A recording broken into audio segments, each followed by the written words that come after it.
আপনারা জানেন যে আজকে অর্থ মন্ত্রণালয় সম্পর্কিত স্থায়ী কমিটির দ্বিতীয় বৈঠক ছিল। অর্থ মন্ত্রণালয় সম্পর্কিত স্থায়ী কমিটির প্রথম বৈঠক হয়েছিল 26শে জুলাই 2026 সালে, আর আজকে ছিল দ্বিতীয় বৈঠক। প্রথম বৈঠক যখন হয়, প্রথম বৈঠকে আপনারা জানেন এই কমিটিটি খুবই একটা গুরুত্বপূর্ণ একটা কমিটি। প্রথম বৈঠকে সরকার দলীয় কিছু সদস্য এই গুরুত্বপূর্ণ মিটিংয়ের এজেন্ডা বা আমাদের স্টাডি ম্যাটেরিয়াল আগে থেকে প্রোভাইড করা সত্ত্বেও প্রথম মিটিংয়ে এসে বলেছিল ওনারা প্রস্তুতি নিয়ে আসেন নাই, মিটিং টাইম কমায় দেওয়া হোক, দ্রুত করা হোক, এবং এক ধরনের তাড়াহুড়া ছিল এবং প্রথম মিটিংটা এক ধরনের 1 ঘন্টার মধ্যে একটা আনডিসকাসড হাফ পার্শিয়ালি ডিসকাসড অবস্থায় মিটিংটা কমপ্লিট করা হয়। তো আমরা প্রথম দিকে মেনে নিয়েছিলাম যেহেতু প্রথমবার মিটিং ছিল।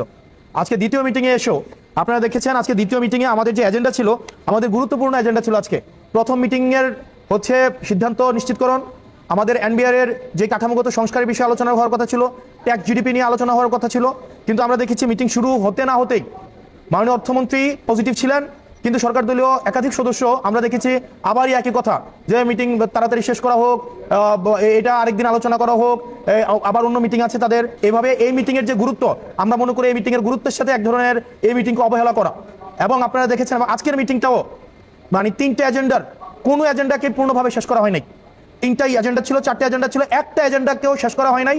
মাননীয় মন্ত্রী মহোদয় চেয়েছিলেন, কিন্তু সরকার দলীয় কিছু সদস্য এই জায়গায় এই মিটিং দ্রুত শেষ করার জন্য এবং একটা এজেন্ডাও তারা কোনো সিদ্ধান্ত আসতে পারে নাই। আপনারা যদি এই অর্থ মন্ত্রণালয়ের সভাপতির কাছে জিজ্ঞেস করেন যে কোন এজেন্ডার কোনো সিদ্ধান্ত আসছে কিনা, কোনো এজেন্ডার কোনো সিদ্ধান্ত আসে নাই, একটা এজেন্ডারও কোনো সিদ্ধান্ত আসে নাই।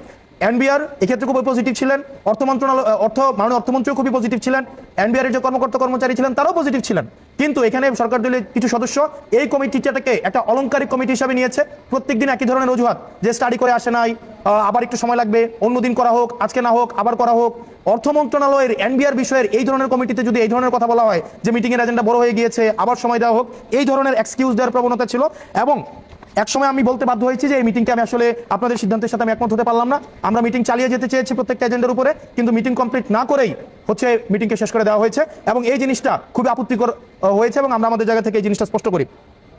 আমরা যে বিষয়গুলো নিয়ে কথা বলতে চেয়েছিলাম বা কিছু বিষয়ে কথা বলেছি আমরা, সেটা হচ্ছে আপনারা জানেন এই সরকার জিডিপি প্রবৃদ্ধি টার্গেট করেছে 6.5%, কিন্তু আইএমএফ এই টার্গেট দিয়ে ওনারা প্রেডিক্ট করছে এটা ম্যাক্সিমাম 3.5%-এ যাবে।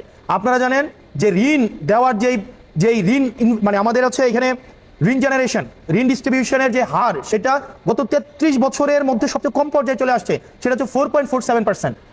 এখন দেখেন প্রাইভেট সেক্টরে ইনভেস্টমেন্ট নাই, নতুন কর্মসংস্থান হচ্ছে না, আমার জ্বালানির কারণে প্রত্যেকদিন নতুন নতুন প্রতিষ্ঠানগুলো বন্ধ হয়ে যাচ্ছে।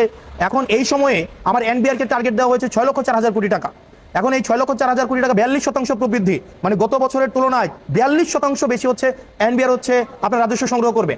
আমরা এনবিআর এর কাছে জানতে চেয়েছিলাম এটার ফিজিবল স্ট্র্যাটেজিটা কি, কোন প্রক্রিয়ায় আমরা এটা করবেন, কোন প্রক্রিয়াটা আপনারা করবেন। এবং এনবিআর যেই প্রেজেন্টেশন দিয়েছিল প্রথম অংশে, সেখানে মনে হয়েছিল দেখেন আমাদের দেশে অলরেডি যারা ট্যাক্স দেয় তাদের উপরে আবার ট্যাক্স আরোপের একটা বিষয় থাকে এবং তাদেরকে বারবার এই যে ট্যাক্স মাল্টিপ্লিকেশনের মধ্য দিয়ে তাদেরকে আবার বার্ডেন ক্রিয়েট করা আমাদের কাছে মনে হয়েছে।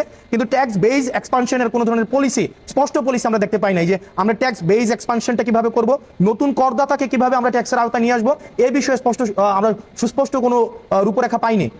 আপনারা যদি দেখেন, কিন্তু ট্যাক্স যারা অলরেডি দিচ্ছে তাদেরকে আবার ট্যাক্সেরকে আবার নতুন করে কিভাবে ট্যাক্স আরোপ করা যায়, এই বিষয়গুলো নিয়ে কথাবার্তা হয়েছে। আমরা জানি বাংলাদেশের বিজনেসম্যানদেরকে অনেকেই আমাদের এই সিস্টেমেটিক কারণে অনেকেই হ্যারেস হয়ে থাকে।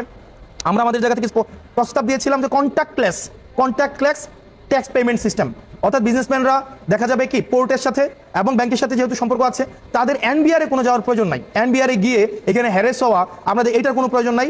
বরং আপনারা দেখেন, এবং আরেকটা বিষয় রয়েছে দেখবেন এনবিআর, তারপর ব্যাংক এবং পোর্টের মধ্যে চিঠি চালাচালির প্রক্রিয়া আছে। এই 2026 সালে এসেও তারা একজন আরেকজনকে চিঠির মাধ্যমে তারা একটা বিষয় অবহিত করে, ফলত যেটা হয় দেখা যায় যে আমাদের পোর্টে কোনো ধরনের ইম্পোর্ট এক্সপোর্ট আইটেম যখন আসে, এটা ডিসচার্জ করার সময়টা বেড়ে যায়, 5 দিনের জায়গায় সেটা হয়ে যায় 2 মাস 3 মাস, এবং আলটিমেটলি এই টাকাটা কিন্তু ক্রেতার উপরে চাপানো হয়। এবং আপনারা দেখবেন যে ব্যবসায়ীরা অনেকে আছে, দেখা যায় বেশিরভাগ ক্ষেত্রে তারা যখন কোনো প্রোডাক্ট বিদেশ থেকে আমদানি করে এইচএস কোড সহ বা এলসি সহ, এটা দেখা যায় 15 দিনের কাজ তাদের গভীর নোংরে দেখা যায় তাদের 3 মাস 4 মাস তাদের কন্টেনারগুলো আটকে থাকে। এখন যখন তারা কোনো ইকোনমিক অর্থনৈতিক অসৎ উপায় অবলম্বন করলে তখন দেখা যায় সেটা আবার ডিসচার্জ করে দেয়। সেজন্য আমরা প্রস্তাব করেছিলাম এই কন্টেনারগুলোকে কিভাবে দ্রুততম সময়ে ডিসচার্জ করে দেওয়া যায়। ডিসচার্জ করে দিলে দেখা যায় যে একটা অসৎ উপায় একটা রয়েছে, আপনারা জানেন যে পোর্টগুলোর মধ্যে এটাকে যেন ডিজিটাল অটোমেটেড প্রক্রিয়ায় করা হয় এবং অ্যাপ্লিকেশন প্রোগ্রামিং ইন্টারফেসের মধ্য দিয়ে আপনার পোর্ট, ব্যাংক এবং এনবিআর এর মধ্যে যেন data exchange, real time data exchange করা হয়। এই বিষয়গুলো আমরা আমাদের জায়গা থেকে প্রস্তাব করেছি। আমরা আরও বলেছি যে আপনার যেই কমলাপুরে আপনারা জানেন যে একটা ডিপো রয়েছে, কমলাপুরে একটা কন্টেইনার রাখার জায়গা রয়েছে, এটার ইফিসিয়েন্সি যেন বাড়ানো হয় এবং এই ইফিসিয়েন্সিটা কবের মধ্যে এটা বাড়াবে এটা নিশ্চিত করার জন্য আমরা বলেছি।